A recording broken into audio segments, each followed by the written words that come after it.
Hello and welcome back guys to my YouTube channel.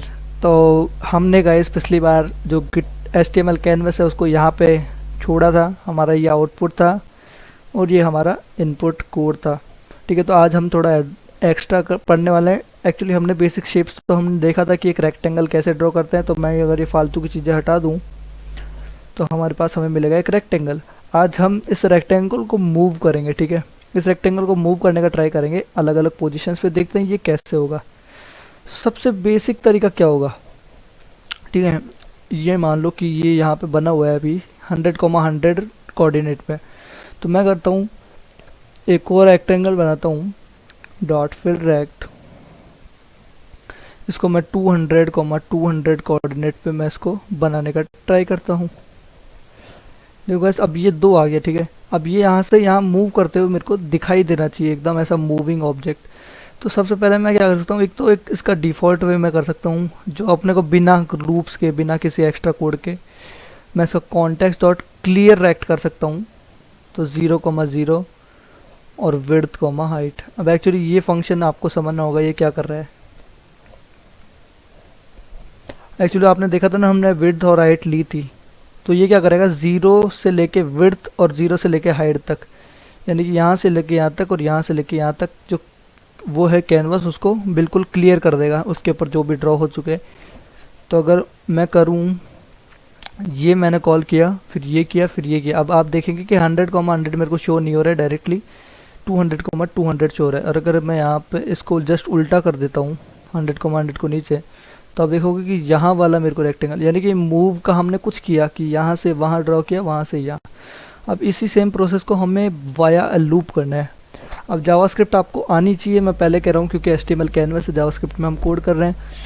तो फिलहाल मैं टाइपस्क्रिप्ट में कर रहा हूँ। टाइपस्क्रिप्ट और JavaScript is just a same thing, तो आपको टेंशन लेने की जरूरत नहीं है। तो मैं एक प्रोसेस को रिपीट करना है एक टाइम डिलीशन के बाद। तो कौन सा फंक्शन हम यूज़ करते हैं, सेट टाइम आउट। बिल्कुल आपने सही गैस किया हुआ है, सेट टाइम आउट का ही हम इसमें यूज़ करेंगे। और देखते हैं हम किस तरह से सेट टाइम आउट का यूज़ करते हैं। ठीक है, तो मैं सबसे पहले इस जो रेक्टेंगल होगा उसके लिए स्टार्टिंग पोजीशन x 100 से शुरू करता हूँ और y 100। स्टार पोजीशन के कोऑर्डिनेट्स मैंने दे दिए गाइज। अब मैं क्या करूँगा, सेट टाइम आउट को कॉल करूँगा और टाइम आउट मैं दे दूँगा यहाँ पे 100 मिली सेकेंड्स, यानी कि हर 100 मिली सेकेंड्स के बाद में अपडेट करो।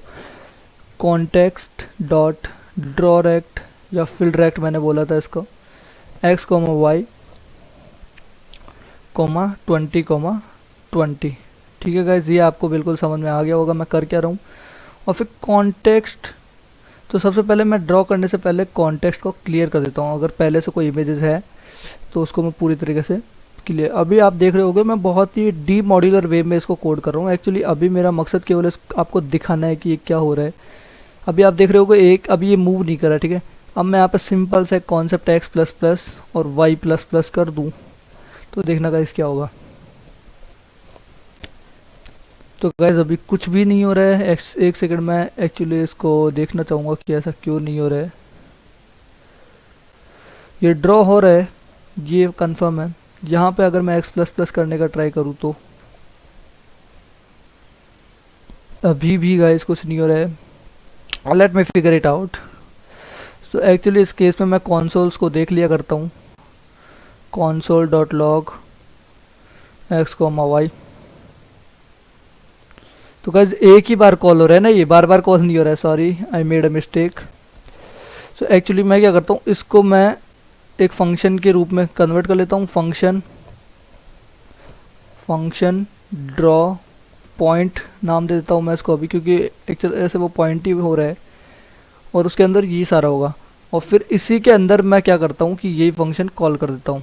ठीक है गाइस, तो यहाँ पे ये जो सेट टाइम आउट है मैं इसके अंदर कॉल करता हूँ और इसके अंदर फिर से मैं ड्रॉ पॉइंट कॉल कर देता हूँ 100 मिली सेकेंड्स के बाद। अब आप समझ चुके होंगे कि ये हो क्या रहा है। और फिर मैं ड्रॉ पॉइंट को बाहर कॉल कर देता हूँ गाइस। अब आप देखना क्या होगा। ठीक है गाइस, ये मूव करता हुआ आपको दिखाई दे रहा होगा।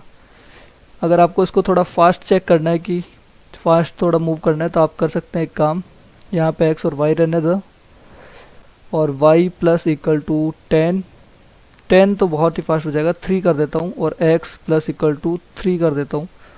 अब देखो आपको एक प्रॉपर मूव दिखाई दे रहा होगा। अब आपको थोड़ा लैगी दिख रहा है तो आप केवल टाइम आउट को चेंज कर सकते हैं। तो मैं यहाँ पर 10 कर देता हूँ। अब देखो गाइस ये बहुत ही फास्ट मूव करेगा। तो गाइस आज की वीडियो में मैं इतना ही बताऊंगा कि हमें एक मूवेबल कैसे बनाना, ठीक है। आपको कॉन्सेप्ट समझ में आया होगा। एक्चुअली ये जो हम दे रहे हैं ना अभी यहाँ पे इनपुट टाइम डिलेशन, इसी को हम फ्रेम रेट बोलेंगे आगे चल के, ठीक है। और इसके लिए हमारे पास एक फंक्शन होता है render function, request animation frame, ये फंक्शन होता है एक्चुअली। इससे हमारा ये काम आसान हो जाता है, ठीक है गाइस। तो अब इसमें हमने क्या फंक्शन बनाया, ड्रॉ पॉइंट। इस फंक्शन के कुछ प्रॉपर्टीज़ दी कि ये सबसे पहले क्लियर एक्ट करेगा, ये इसका पहला स्टेटमेंट, फिर ड्रॉ करेगा और फिर जो भी है उसको इंक्रीमेंट कर देगा और फिर खुद ही को कॉल कर लेगा। अब क्योंकि एक्स और वाई ग्लोबल वेरिएबल्स हैं तो ये एक्सेसिबल होंगे ग्लोबली। तो जैसे ये चेंज होंगे, अगली बार जब वो रिकर्सिवली कॉल होगा, एक तरह से ये रिकर्शन ही तो है, तो अगर ये रिकर्सिवली कॉल होगा तो अपडेटेड जो एक्स और वाई की वैल्यूज उनको एक्सेस करते हुए अपडेटेड एक्स और वाई को प्रिंट करेगा। ये बहुत ही सिंपल कॉन्सेप्ट है गाइस, इसमें इतना कुछ समझने का नहीं है। So this is for today guys, see you guys in the next video.